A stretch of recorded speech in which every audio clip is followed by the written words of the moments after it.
Good morning everyone. मेरा नाम स्वाति गोयल है।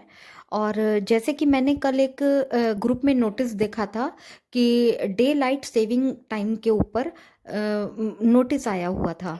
तो मेरे पास 4-5 कॉल आए थे और मैंने कमेंट में भी देखा कि हम मेरे बहुत सारे फाउंडर बहन भाई हैं जिनको थोड़ा सा डाउट है इस चीज़ को लेकर, क्योंकि हमारी ऑन पैसिव जो है वो पूरे वर्ल्ड में काम करती है। और हमारे सिर्फ इंडिया में ही वेबिनार्स नहीं होते हैं, हम लोग बाहर के वेबिनार्स को भी अटेंड करते हैं, उनकी मीटिंग को अटेंड करते हैं। तो हम लोगों का टाइम क्लैरिटी होना बहुत ज़रूरी है।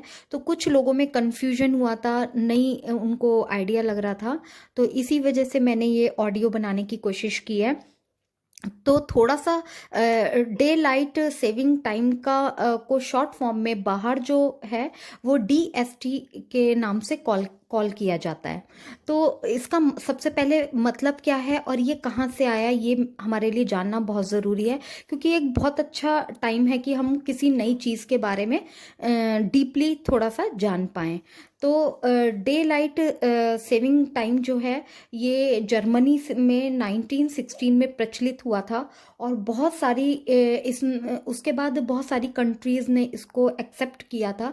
अमेरिका, कनाडा, ब्रिटेन जैसी कम से कम 70 कंट्रीज़ हैं जो आज की तारीख में इस रूल को फॉलो करती हैं। ये एक तरीके से यहाँ पर कानून बना हुआ है।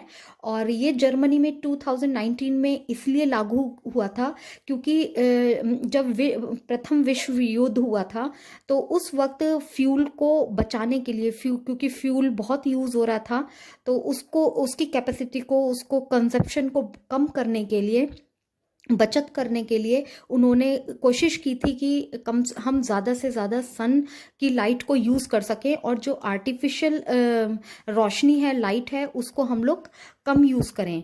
तो इस चीज़ पर फोकस करके उन लोगों ने उस टाइम पर ये कानून निकाला था सभी ने, और धीरे धीरे काफ़ी कंट्रीज़ इसको फॉलो करने लगी थी। तो आज की तारीख में 70 कंट्रीज़ इसको फॉलो करती हैं। तो लेकिन हमारे भारत में इसलिए ये चीज़ फॉलो नहीं होती है क्योंकि हमारे जो सीज़न है उसमें बहुत ज़्यादा टाइम का वाइब्रेशन नहीं है। अब कैसे नहीं है ये चीज़ मैं आपको क्लियर करती हूँ। जैसे कि जर्मनी में दिन जो है, मॉर्निंग जो सनलाइट होती है वो सुबह 5:30 बजे मतलब शुरू हो जाती है और रात के 9:30 बजे तक पूरा दिन रहता है वहाँ पर। मतलब लोग वहाँ पे डिनर दिन में भी कर लेते हैं और उसके बाद सो भी जाते हैं, ऐसा भी देखा जाता है।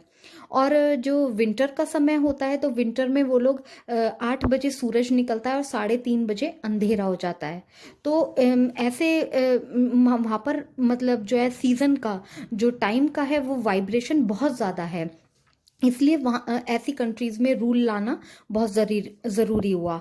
अब वेबिनार पर ये टाइमिंग 1 घंटा आगे पीछे क्यों हुआ, कैसे होता है, ये मैं आपको क्लियर करूँगी कि ये लोग साल में 2 बार अपनी वॉच में टाइम को चेंज करते हैं।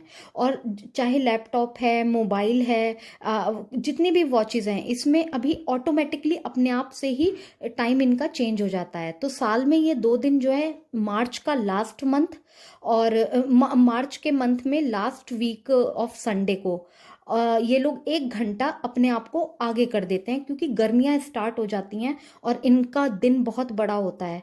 तो ये लोग ज़्यादा से ज़्यादा सन को यूज़ कर पाएँ, लाइट को यूज़ कर पाएँ, तो ये लोग क्या करते हैं, मान लीजिए इजी वे में मैं बताती हूँ कि मान लीजिए ये लोग 5:30 बजे उठते हैं तो ये अपनी घड़ी में 6:30 का टाइम डाल देते हैं।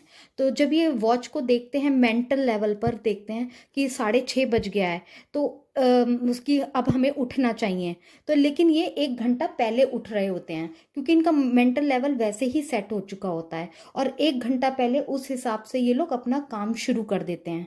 अगर देखा जाए तो 1 घंटा कुछ नहीं होता, बट अगर रूटीन में, लाइफ में अगर ये चेंज सडन आता है तो डेफिनेटली हमारी हेल्थ पर भी जाता है और बहुत सारी चीज़ें ऑटोमेटिकली चेंजेस होते हैं। तो इसलिए ये लोग मार्च के महीने में 1 घंटा अपने आप को आगे कर देते हैं। तो जैसे कि अभी नोटिस आया अभी, और अक्टूबर के महीने में, अक्टूबर के लास्ट संडे को ये लोग 1 घंटा पीछे हो जाते हैं। मतलब जहाँ से ये पहले इन्होंने आगे हुए थे, अब ये पीछे हो जाते हैं। तो अगर जर्मनी का मैं यहाँ उदाहरण दे रही हूँ, तो जर्मनी के अगर हम टाइम का देखें, तो हमारे भारत और जर्मनी के टाइम में गर्मियों में जो डिस्टेंस है वो 3.5 घंटे का डिस्टेंस होता है। जर्मनी भारत से 3.5 घंटे पीछे होता है। लेकिन अभी जो है क्योंकि ये लोग 1 घंटा पीछे जा चुके हैं, तो आप अंदाज़ा लगाइए कि 3.5 घंटे था, अगर एक एक घंटा ये लोग पीछे चले गए हैं, तो हमारे और उन दोनों के बीच में 4.5 घंटे का डिफरेंस आ गया है। आपने नोटिस किया होगा कि आज जो सुबह रॉबलिन का वेबिनार लाइव स्ट्रीमिंग होता है, तो उसका टाइमिंग अगर इंडिया के अकॉर्डिंगली देखा जाए तो 9:30 बजे होता है, लेकिन आज 10:30 बजे हुआ स्टार्ट हुआ था। तो इसका मतलब है कि वो लोग 1 घंटा पीछे चले गए। तो हम लोगों को इस तरीके से कैलकुलेट करना है, जो भी वेबिनार्स होंगे उनको 1 घंटा उनके टाइम के डिफरेंस के हिसाब से 1 घंटा प्लस करना है हम लोगों को। मतलब हमारा वहाँ पे 1 घंटा लेट होगा। जैसे अभी हमारा अकॉर्डिंगली जो हमारे ऐश सर का वेबिनार था वो 9:30 बजे हो रहा था, लेकिन अभी वहाँ पे वो लोग 1 घंटा पीछे चले गए हैं, तो हमारा वेबिनार 10:30 बजे होगा। तो ये चीज़ आप लोगों को ध्यान रखनी है। अब ये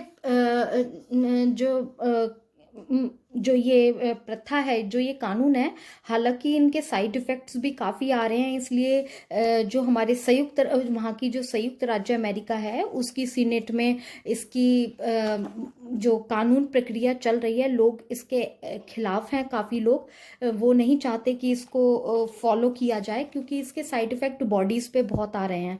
इवन ह्यूमन नेचर पर ही नहीं, फार्मर्स का कहना है कि जो हमारे एनिमल्स हैं उन पर भी इन चीज़ों का असर पड़ रहा है। क्योंकि कोई भी धीरे धीरे चीज़ अगर चेंजेस लाइफ में बॉडी पर होते हैं, तो वो धीरे धीरे लंबा असर डालने लग जाते हैं। तो यहाँ पर कानून चल रहा है। इस कानून का नाम रखा हुआ है सनशाइन प्रोटेक्शन एक्ट 2021। तो अभी कोशिश चल रही है कि कानून हाउस में रिप्रेजेंटेटिव से अगर ये क्लियर हो जाता है, तो मे भी हो सकता है कि 2023 में ये जो कानून है इसको बंद कर दिया जाए। बट हमें इतना डीप में नहीं जाना है।